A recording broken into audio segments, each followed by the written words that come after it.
Hey, ganz viele von euch haben uns geschrieben auf srfkids.ch. Es heisst da zum Beispiel, es macht mich mega traurig oder ich finde es einfach nur mega schlimm. Es geht um die Bilder da, die um die Welt sind von Amerika, wo ich also gedacht habe, hey, was läuft da im Moment gerade ab? Ganz viele hässige Leute, die quasi ins Bundeshaus von Amerika eingebrochen sind. Wie es so weit kommen konnte und was da genau passiert ist, das erfährst du jetzt in deinen SRF Kindernews.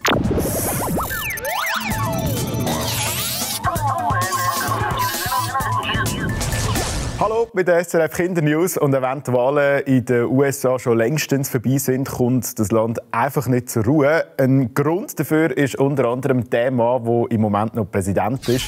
Das ist der Donald Trump. Der verhält sich nämlich nicht so, wie das andere Präsidenten vor ihm gemacht haben. Wo der Barack Obama vor 12 Jahren zum US-Präsident gewählt worden ist, hat er 2,5 Monate Zeit gehabt, um sich auf seinen neuen Job vorzubereiten. Und der alte Präsident George Bush hat ihm geholfen, damit alles möglichst gut klappt. Dass der alte und der neue Präsident hier dabei zusammenarbeiten, ist in den USA eigentlich normal. Aber jetzt bei Donald Trump ist das anders. Er hat die Wahl zum Präsident klar verloren. Trotzdem behauptet er immer wieder, dass er der wahre Gewinner sei und nicht der Joe Biden. Darum will er auch nicht mit den beiden zusammenarbeiten. Hier im Kapitol ist für die meisten Politikerinnen und Politiker aber klar, dass der Donald Trump lügt. Am 6. Januar haben sie darum im Parlament Joe Biden endgültig als Präsident bestätigen, so wie das bei jeder Präsidentenwahl gemacht wird. Am Donald Trump hat das gar nicht gepasst. Er hat seine Fans aufgerufen, das irgendwie zu verhindern. Und die haben genau das versucht, indem sie zum Kapitol sind und das Parlament gestürmt haben.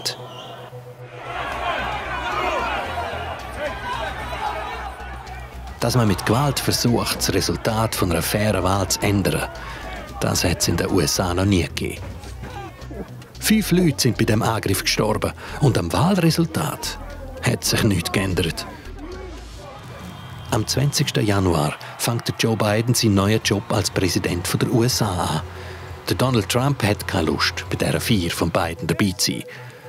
Das wäre das erste Mal seit über 150 Jahren, dass der alte Präsident am ersten Tag vom neuen Präsidenten nicht dabei ist. Dass der Trump nicht an die Feier kommt, findet der Joe Biden eine gute Idee. Da sind beide ausnahmsweise mal gleicher Meinung.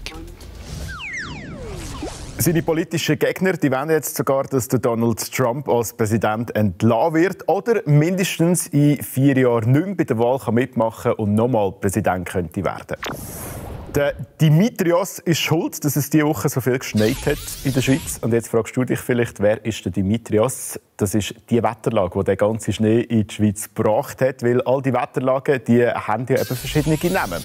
Und diese Namen die tönen in Zukunft unter anderem auch griechisch. Warum das so ist, das siehst du jetzt. Das Orkantief Sabine kommt näher. Wir sind weiterhin im Einflussbereich von dem Hitzehoch Yvonne. Der Sturm Petra ist diese Nacht über die Schweiz gefegt. Sabine, Petra oder Yvonne. Du hast sicher auch schon mal gehört, dass unsere Stürme und schöne Wetter Namen haben. Die tönen in diesem Jahr aber ein bisschen anders. Wir haben jetzt Anfangsjahr das Regengebiet Achmed, das uns da einerseits Regen, andererseits auch Schnee gebracht hat. Und jetzt geht es eigentlich weiter. Das nächste ist jetzt der Bartosz, das zieht jetzt schon bald ab. Ahmed, Bartosz, Cemal und so weiter. Eher ungewöhnliche Namen für unser Wetter. Und das ist kein Zufall. Bei der Freien Universität in Berlin kann nämlich jede und jeder einen Namen kaufen. Und damit zum Beispiel einen Sturm benamseln. Momentan hat es relativ viele so ausländisch klingende Namen. Das ist eine Aktivistengruppe, die darauf aufmerksam machen will, dass eben auch Leute mit Migrationshintergrund vorkommen sollen. 14 bei uns eher ungewohnte Namen hat die Gruppe gekauft und will damit erreichen, dass die Namen von Einwandererfamilien nicht ausgeschlossen werden.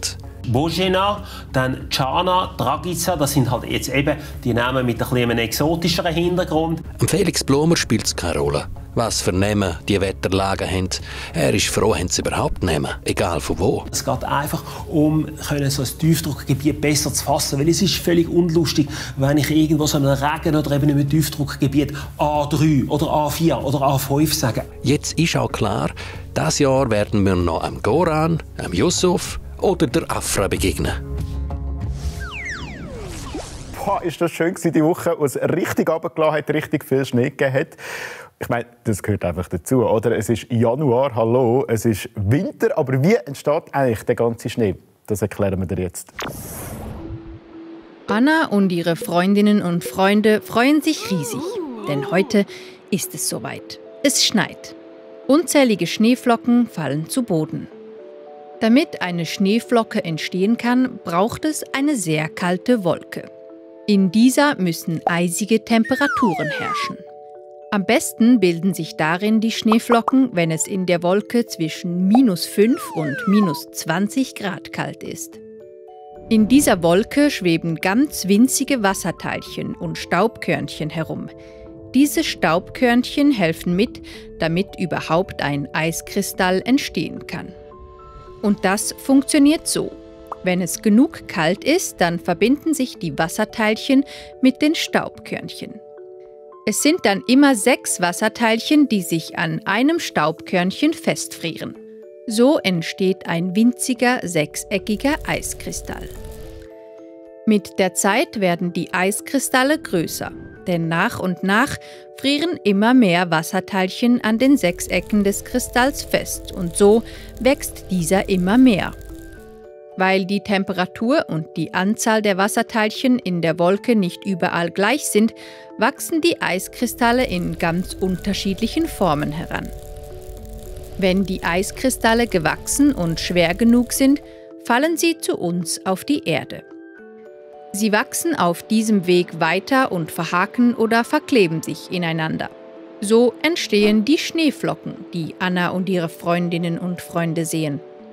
Übrigens, jeder Eiskristall hat seine eigene Form und ist einzigartig. Das heißt, auch wenn Millionen davon vom Himmel fallen, keiner sieht aus wie der andere. Wenn auf keinen Fall die nächste Folge von der SRF Kindernews verpassen willst, dann würde es mich sehr freuen, wenn du unseren YouTube-Kanal SRF Kids abonnieren würdest. Und zum Schluss noch ein kleines Rätsel für dich. Was ist das da? Tönt irgendwie wie eine Laserpistole oder ein Raumschiff oder so. Ist es aber nicht. Es ist tatsächlich der Davoser See, der vor kurzem so getönt hat. Genauer gesagt ist es Eis auf dem See. Wegen dem Druck und der Spannung im Eis hat es diese Töne gegeben.